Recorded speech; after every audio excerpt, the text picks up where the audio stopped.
I am very excited. I do want to touch off on something that Herman was saying because I just felt like it was something we definitely want to drive the point home. You know, when Herman was sharing that about his personal life and how he feels because he knows he's hurt some people and there's just no chance to get that back.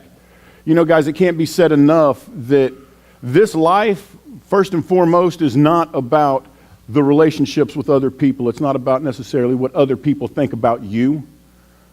We can't lose sight of that. The number one thing that is important in our lives is the relationship that we have with God and His Son, Jesus Christ.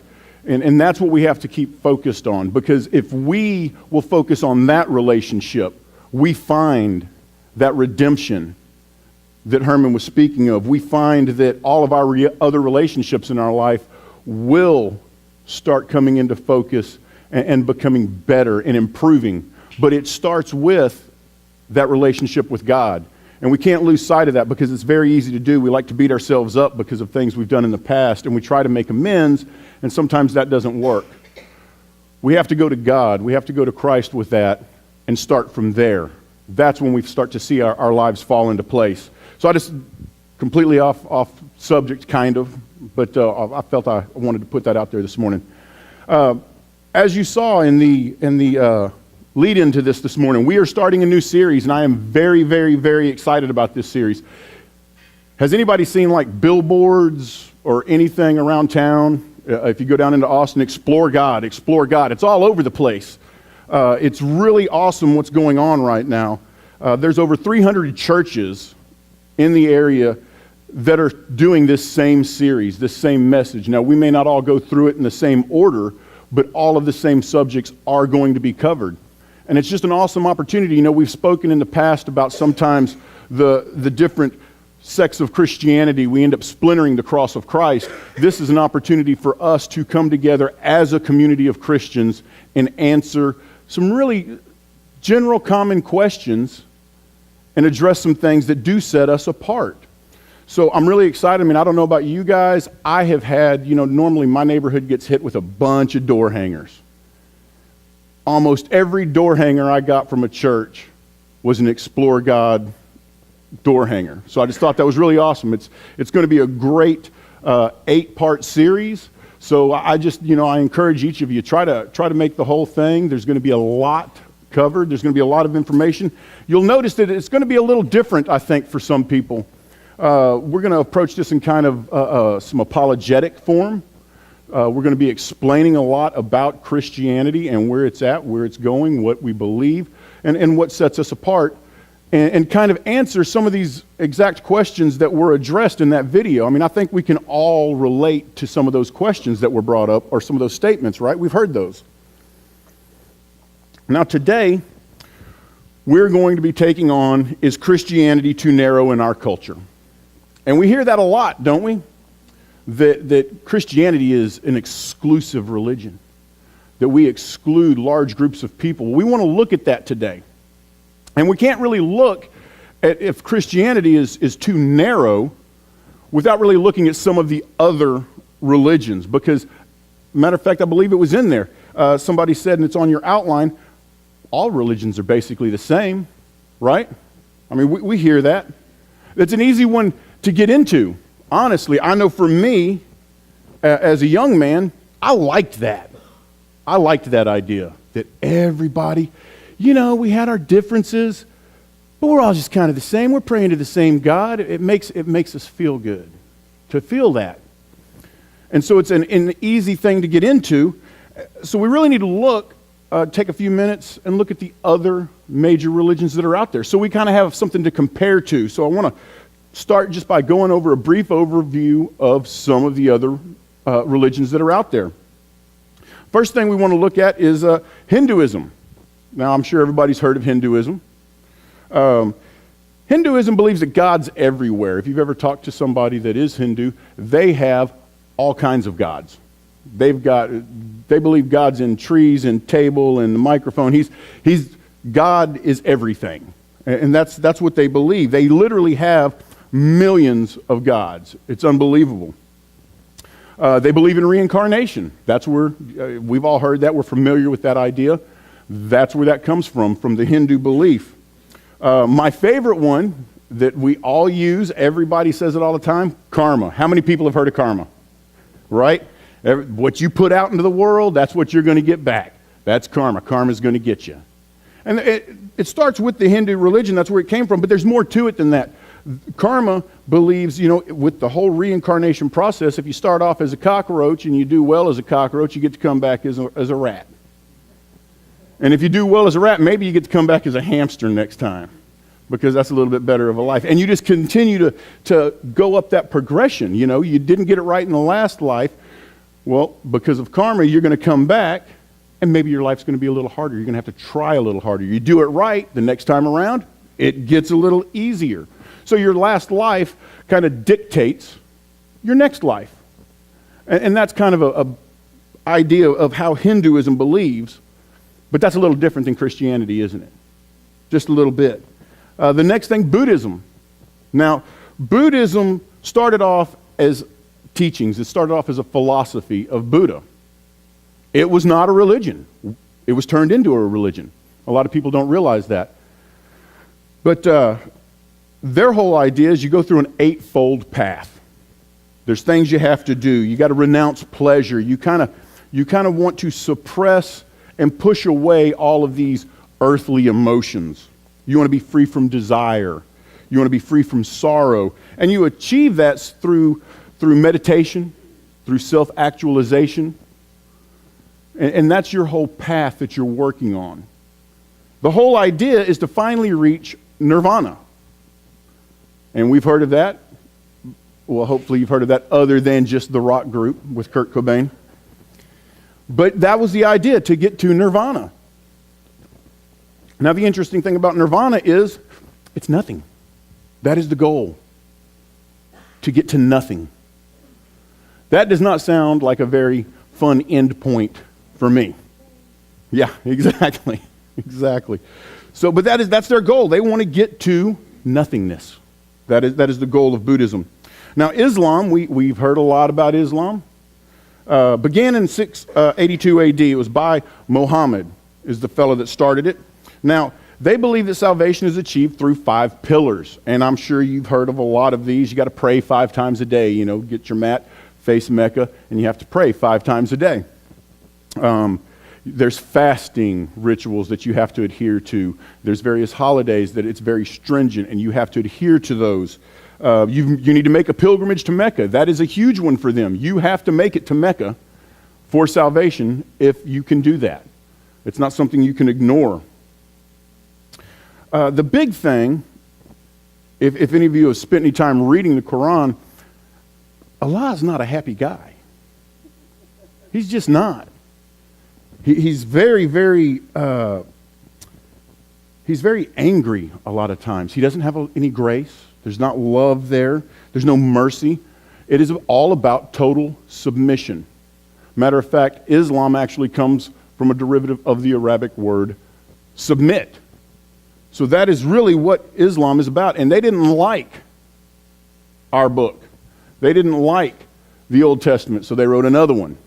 Now here's an interesting fact, and I didn't realize this. I knew that Muhammad had gone off and written this book, the Quran, while he was exiled in a cave. But what I didn't realize, and I found out, was at the time he wrote that, he thought he was possessed. There's a little fun fact for you. And the reason I bring that up is because now when we read in the Bible and we read in the Old Testament, we hear about people being visited by demons. We hear them visited by angels, right? And there's always a distinct difference. So I just found it very interesting that book was written while he thought he was being visited by demons. But that is the overview of Islam. I'm not going to get into a whole bunch of that because, well, we could be here all day. It's a very intricate, in-depth religion. The next one we want to look at is Mormonism. I think everybody's heard of Mormonism. It's a fairly large religious following. Now, they were started 1830 by John Smith. Fairly new idea, right? Not even 200 years old. Now, they believe that God was a man. They believe that the world was populated because God had sex with all of his wives. Yeah. I know some of you guys are thinking something else, and let me tell you, I can't handle one wife. I still have yet to get my head around having a bunch of them. Just saying. But salvation is found through merit, personal effort, and you have to keep the church ordinances. It's very, very important to them. And they believe that a man, if he's done all of this, he gets his own planet. And he can populate that planet. And that's their belief. That's what they're working for. Now, here's another little fun fact I came up with. But I found out, I've spent some time reading about and studying on the other religions. I found a few things out here. One of the things that the Mormons believed is that the American Indians were actually Jews that came over. Yeah. Did not know that. And of course, there's no archaeological evidence to back that up. But that's something that they believe. So they separated themselves from the Jews and brought the Jews with them to keep separated from, I guess. It's kind of interesting. But let's see, the last one we want to look at is Jehovah's Witness. Now, Jehovah's Witness, 1844, started by Charles Russell. Here again, relatively new religion. They believe that salvation is achieved through activity in the Watchtower Society. Now here's the big one, and I know you've probably heard this. Only 144,000 people are getting in. You better be working hard, because they don't know who those 144,000 people are. But if you want to be on that list, you're going to have to really get after it. And if people have always wondered, I hear a lot of people ask about Jehovah's Witness, man, why are they... If you've ever spent any time speaking to somebody from the Jehovah's Witness, they are wound up. They are very, very excited. They are very, very motivated. It's because they are very, very sure the world's pretty close to coming to the end. Matter of fact, they have predicted the end of the world several times, and they just haven't got it yet. But that's right, they will sooner or later. But that is a big thing for them. So that is why they're out door to door. That is their belief, that we're at end times, and any given moment it's over. So get on board. So if you're following along in your outline, as we look at all of these other religions, it's very true and it's easy to see that Christianity is not the same as all the other religions. They're not. Now we can say, hey, I've heard people say we all worship the same God. But when you read this, it's easy to see we don't. Acts 4:12 tells us that salvation is found in no one else, for there is no other name under heaven given to men by which we must be saved. That's Jesus Christ, right? Now Christianity says there's one God and three people, yet other religions say that God's everywhere, or that there is no actual Godhead, or you've got to recognize this God for this and this God for that and this other God over here for this. There's no way that we're all right. I mean, really think about that, and it's something I have heard, and I'm sure you have heard. Well, it's all the same God, but if that's the case, what kind of sense would that make for God to have come to the folks over in Jerusalem and say, oh, hey, this is the truth, and this is the way we're going to do it. And then he's going to go over to this other little sect and say, hey, don't worry about what those guys are saying, because that's not what we're going to do. What we're really going to do over here is I'm going to send your son, and this is the way we're going to do it for you guys, okay? And then he's going to go over to another location and say, okay, what those two guys are saying, don't listen to them because they're not right. This is what we're going to do over here. That just doesn't even make any sense, does it? It's not logical. We wouldn't do that because you're going to have total mass confusion. So why would we even think for a minute that God, who has the master plan, would do something like that? It doesn't make any sense. Christ is the only one to offer salvation through him. And that is the key. You have some religious leaders, they say, follow me and I'll show you how to find the truth. Jesus simply says, I am the truth. Other religions say, follow me and I'll show you the way to salvation. And Jesus simply says, I'm the way to salvation.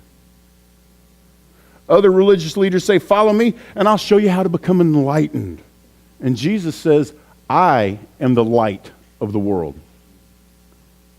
Other religious leaders say, follow me, and I'll show you many different ways to get to God. I'll show you many different doors.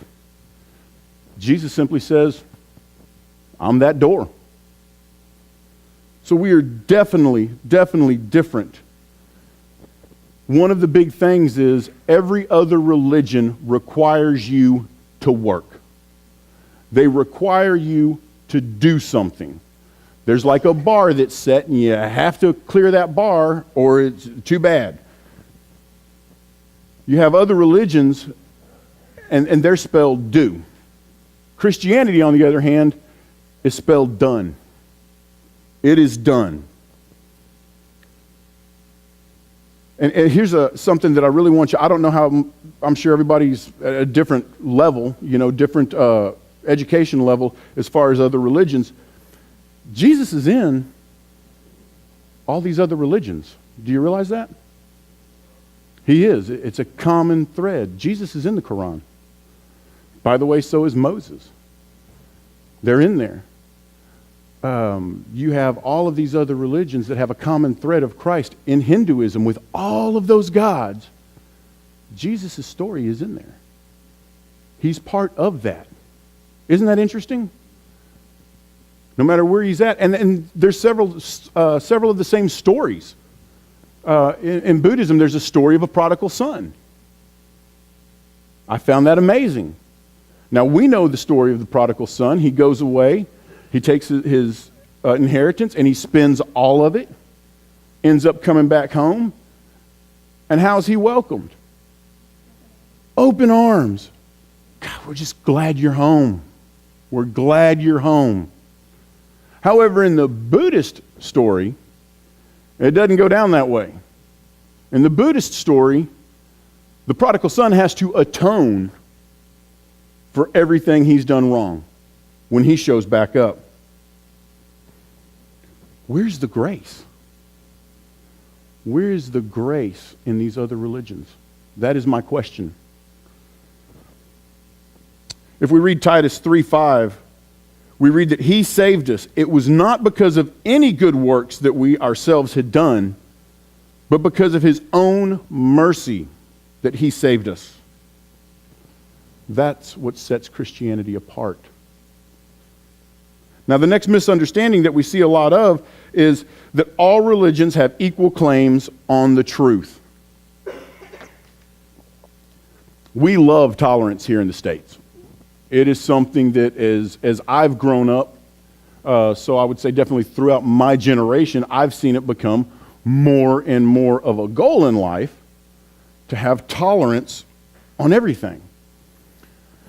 The problem with that is the truth kind of becomes fluid, doesn't it? The truth kind of becomes relative. What we kind of say is, well, this is my truth and that's your truth and I'm okay and you're okay and everything's going to be okay.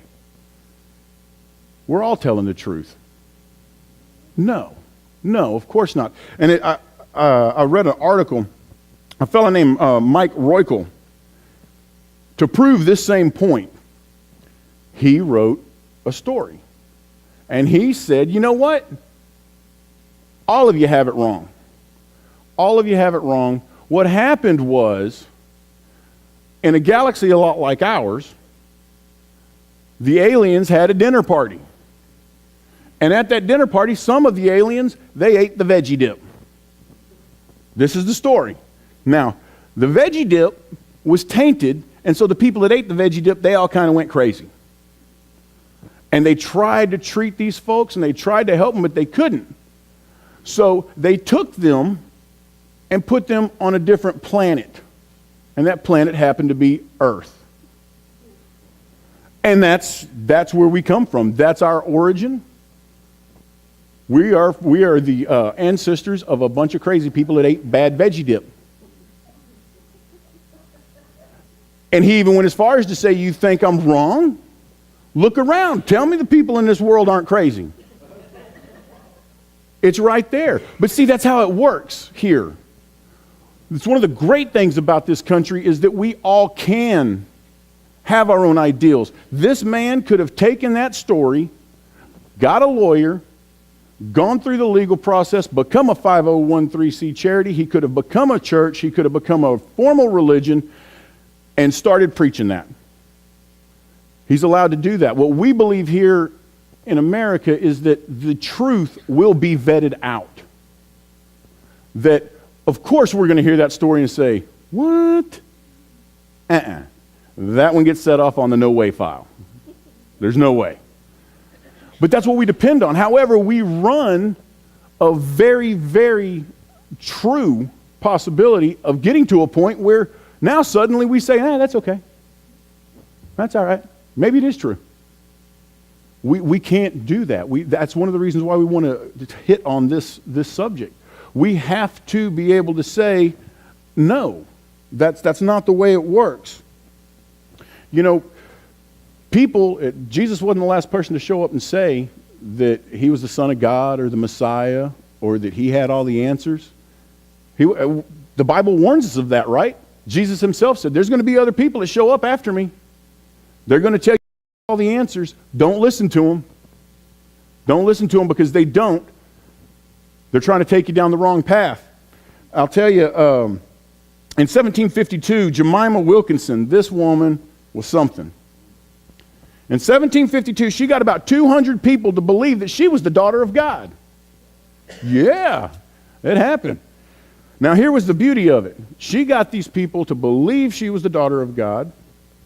She started having a nice little following. One day they're out walking. They come to a lake, and they need to get on the other side of the lake. And she turns to her followers, and she says, now, how many of you people believe that I can walk across that lake just like Jesus did? After all, I am the daughter of God.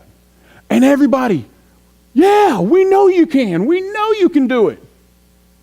And so she says, okay, since y'all all know I can do it, I don't need to. And they walked around the lake. See how that works? Now, this all culminated in, obviously, Jemima had to die. Now, on her deathbed, she said, look, when I die, don't bury me. Just lay my body out because I'm coming back. 3 days, I'm coming back. So they laid her body out when she died. And 3 days later, she was still laying there. 4 days later, she's still laying there. It happens. It happens continually in our society. People are going to make false claims. It doesn't make it the truth. It doesn't make it true just because you get a bunch of people to say it's true. You know, and we have to be careful of that, because if you get enough people to say something's true, people will start believing it.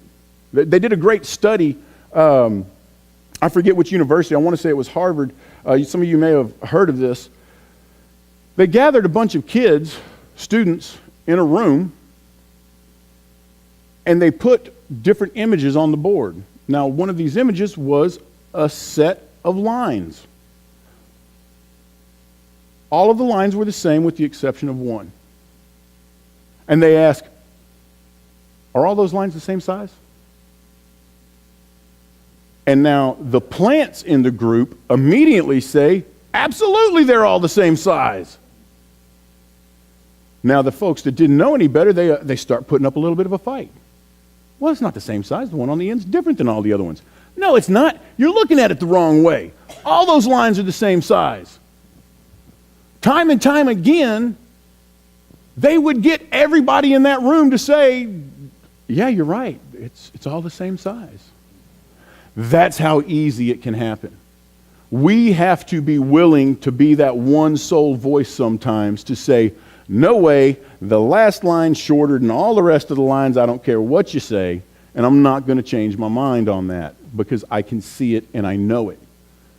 But we have to be careful about just because somebody says it's the truth, that doesn't make it the truth.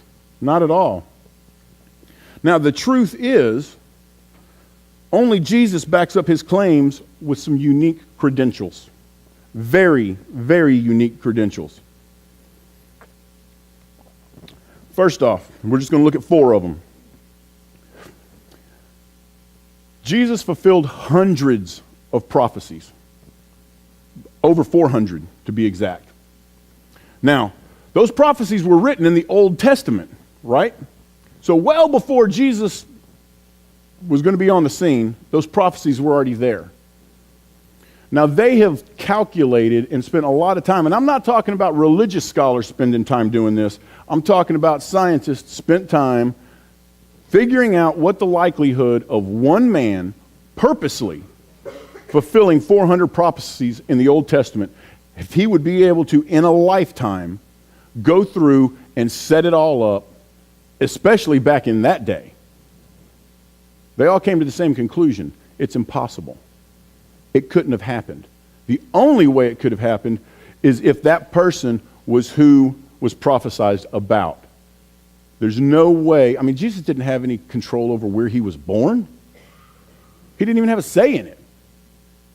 But yet he was born where the prophecy said he was going to be born. And this happened time and time and time again. So it's hard to refute that fact that all of those prophecies were fulfilled. Nobody else could have done it. And the man that did it happened to be named Jesus Christ. So that is one thing that it is verified. The second thing, he had unprecedented character. I love this one, and I like to bring this one up because, you know, when we meet each other initially, we're all pretty good folks, right? And then you start inviting people over to dinner. And they leave, and you look to your spouse, and you're like, oh my gosh, did you see how they were acting? I had no idea. I have a little saying I like to say, and that's we're all normal till we get to know each other. Because once we get to know each other, we find out nobody's normal. Nobody. But Christ had unprecedented character. Nobody had anything bad to say about him. They say he lived a perfect life. The people that hung out with him verified that time and time again. It's written down. He had unprecedented character. I mean, let's be honest. Even the folks that are pretty good in our lives, you know, you catch every now and then yourself saying, oh, they're pretty good, but, you know, did you see them out the other night? They're not who they say they are. Never happened with Jesus. Never happened. He had unprecedented character. Here's a big one. Performing miracles. Christ did the impossible. By the power given to him by his Father, he did things that no man or woman could explain. No other religious leader can say that. There were things that were completely unexplainable, completely unfathomable, and they were done. They were documented. It happened. And the only way to explain it is it was God working. There's not another religious leader that can say that. Not with all the miracles that he did. Now, the big one, and this is the big one. He was resurrected from death. Now, I like to talk about this one because, you know, a lot of people, I'll talk to people and they'll say, well, so what? His followers just came and moved the body. If anybody knows anything about Roman centurions, they're not taking a payoff. If you read, even if you haven't done any other studying of the Roman culture, here in the Bible we read a couple of times where a guard, just a simple guard, not a Roman centurion, and those guys were up here in the culture. Just a simple jailer, when he thought that the people had escaped, was ready to kill himself rather than face the shame of failing in his duty as a guard. So for somebody to come to me and say, oh, well, you know, the believers, of the followers of Christ, they just bribed the centurion guards and they took the body. That's not happening. Because those guys would rather die than have their honor tarnished. And second off, think about it. Nobody liked these guys. Nobody liked them, especially in the Roman Empire. They're going to take a bribe from somebody they don't like And these guys didn't have any money. They gave it all away. So it's hard to refute that Jesus did not defeat death. He had to have. There's no explanation for it. Think of this, each one of you. What would be the easiest way to stop the Christian movement before it even started? Find the body. Find the body. That would be, if I was Caesar and that man's body showed up missing, the first thing I would have done is got every able-bodied man, you find that body. We can't have this. They couldn't do it. They couldn't do it because there was no body to find. And it's hard to refute. Because if you really put some time in and you think about it, you can't come up with a good reason why that body was no longer in that grave other than the fact that God raised him from the dead. And that is something that no religious leader can claim. Nobody. There's only one man that can claim to have defeated death, and that's Jesus Christ. And to top it off, if you read, Paul goes as far as to talk about, we know it happened because Jesus spoke to a crowd after his death of over 500 people. 500 people. You would think if somebody, one person in that 500 doubted, he would have been on the gossip grapevine that quick. That wasn't Jesus. Ain't no way that was Jesus. I've seen Jesus. That wasn't him. It didn't happen. It didn't happen. So for all of these reasons, we can confirm Jesus has a pretty awesome resume. We know and can truly believe that it's not just a philosophy, it's a reality. It happened. He just didn't claim, he showed us. He validated his credentials, and he fully established that credibility. You can't deny it. There has been many, many people that have tried to deny it. If you guys have not read The Case for Christ by Lee Strobel, I encourage you to pick that up.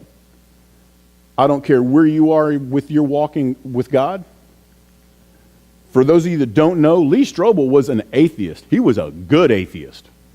And he was a journalist. And he set out to prove Jesus did not come back from the dead, that Jesus was not the Son of God. Along the way, guess what? He became a Christian. That's pretty convincing stuff. And now, if you ever get the opportunity to see him speak, I strongly encourage you to do it, because while it's great to listen to somebody who has been a Christian since their birth, it is amazing to listen to somebody who spent a lot of their time saying that God doesn't exist, now so steadfast because of their own research that he does. And it's a compelling book. I urge each of you, go out, grab it. Acts 2:22 says, Jesus of Nazareth was a man whose divine mission was clearly shown to you by the miracles, wonders, and signs which God did through him. You yourselves know this, for it took place here among you. You can't refute it. If you saw it, you can't refute it. Now, the last misunderstanding we want to look at, and I love this one, Christians are arrogant when they say that Jesus is the only way to heaven. And we hear that. That's just a little arrogant to say that that's the only way you get to heaven. Matter of fact, the lady pointed that out. One of the women in that bump on the video was that, there's no way that just one's right. Everybody is right. We're all kind of praying to the same God. No. But are we really arrogant? And I'll tell you, this is where we get that Christianity is just too narrow. It's too close-minded. Because we say the only way to get to heaven is through Christ. They say that makes us close-minded. But I want to tell you, nobody else offers salvation through grace. Nobody else has backed up their claims the way Jesus Christ backed up his claims. And folks, the truth is the truth. And I'm sorry, that's just the way I feel about it. The truth is the truth. Do the homework, do the research. I beg you to come up with a different outlook if you will put the time and energy into it. And so that doesn't make us arrogant, simply professing the truth. I'll give you an example. My oldest daughter, she was born a little jaundiced, okay? Her liver wasn't working really well when she was first born, so she was a little yellow. Now, the doctors come in and they say, okay, hey, we're going to send you home with this light. They called it a bilirubin light. And if you'll just put this light around your daughter, it was a little band, and wrap her up, and when she's sleeping, let her sleep with that light on. And it was a pretty cool light. It was like an ultraviolet blue, so we called her a little glowworm baby. That's what she looked like. Her whole little, just a little blue. Ah. But we did it. But could you imagine if we'd said, there's no way. I'm not taking that light. You're going to tell me that just putting a light on my kid is going to make it all better. And the doctor would say, well, yeah, I'm telling you, I'm a doctor. I've studied. I can show you the research. I don't need to see that. You don't know what you're talking about. I'm not doing that. That's crazy. What would everybody tell us? You're an idiot. Take the light, go home, heal your kid. That's all we're saying. That is what we're saying. Look, you don't, and I'm sure it's what my doctor would have told me about the light. Okay, don't believe it. Take it home and try it. Take it home, give it an honest effort, and you tell me, come back and tell me that your daughter's not better. It's not arrogant to act upon the truth. And that's what we have to hold on to. Look, we all have sin. We know that. We all have sin. And you can scrub and bathe. And hey, maybe somebody tells you, hey, if you just will wash in bleach like three times a week, your sin will be gone. Are you going to do that? No, of course you're not. Of course you're not. But yet sometimes that's how Christianity is approached. Oh, it's just too easy. It's just too easy. And we can't believe that you would say that the only thing that I have to do is accept Christ. That's it? No way. Can't be that. Give me one of them hard religions. I want one of them hard religions where I got to flog myself and stuff. That's the one I'm after, because then I'll feel like I'm doing something. That's the key, though. We don't have to do anything. And so I want you to think of it, I like to think of it as joining a gym, okay? Now, if you go to these other religions' gym, you're going to go in and say, hey, I want a membership. And they're going to say, well, here's the list. If you want to be a member of this gym, this is everything you got to do. And I'm just going to tell you now, you can try really hard, but it's probably not going to work. But go ahead, give it every effort you want, and if you clear all these hurdles, you're in. However, Christianity, man, the gym that we have, there's no charge.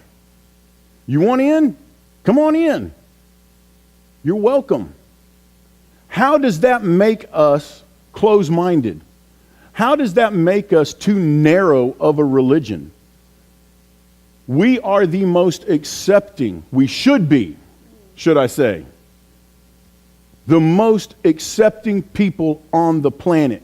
A lot of people, a lot of religions, they'll tell you, okay, believe, behave, belong. In that order. Okay? Christianity doesn't say that. They say, hey, belong, then believe, then behave. That's the process. We want everybody in here because we want everybody to hear the truth. We want everybody to hear the amazing story of Jesus Christ and just how easy salvation is offered and attained. Because we do accept, and we do accept willingly and happily. Now, we shouldn't be arrogant about it. And I feel like that's where we get a lot of our bad press. I feel like that's where we get a lot of bad publicity. Saying that Jesus Christ is the only way to salvation is not being arrogant. However, standing really high up on a podium and telling everybody you're better than they are, and that you're going to hell, if you don't get on the bandwagon, that can come across a little arrogant. That might put a few people off. And that's what we have to think about. There's nothing wrong with professing the truth, but look, if we read 1 Peter 3:15, always be prepared to give an answer to everyone who asks, to give a reason for the hope that you have. That's a good statement. But do this with gentleness and respect. I believe this is where we fall off the path sometimes as Christians as a whole. And we can all think of articles we've read and churches we've seen and heard about that, you know, they've got a great message of Jesus Christ, but they've become very arrogant about getting the word out there.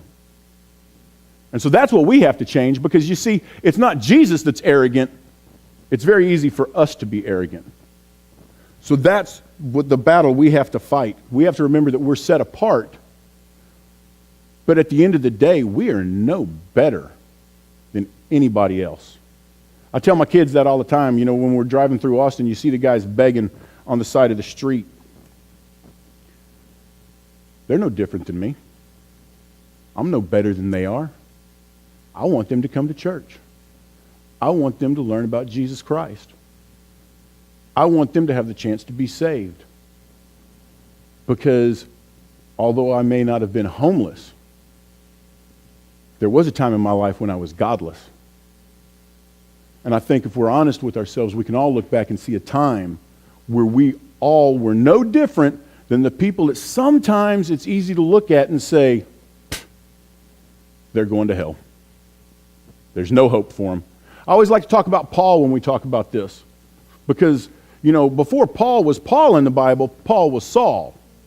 Right? Now, Saul was a pretty mean guy.